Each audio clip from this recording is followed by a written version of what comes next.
निर्भय मन या संकल्पनेवर हा आहे एक छोटासा आढावा. आपण जेव्हा छत्रपती शिवाजी महाराजांचा विचार करतो, तेव्हा आपल्याला त्यांचं शौर्य दिसतं, बरोबर?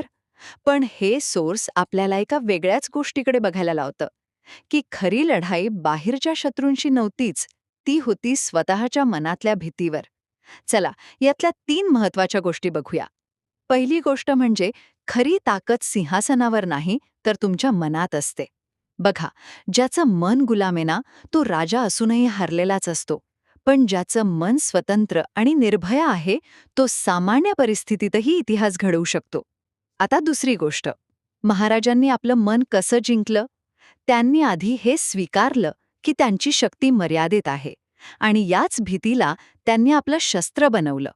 म्हणूनच त्यांनी गनिमी काव्यासारखी रणनीती वापरली. म्हणजे मनावर विजय मिळवणं म्हणजे भीतीला नाकारणं असं नाहीये, तर तिला ओळखून हुशारीनं वापरणं आहे.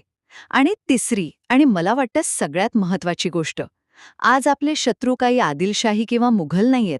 आपले शत्रू आहेत अपयशाची भीती, लोक काय म्हणतील याची चिंता किंवा असुरक्षितता.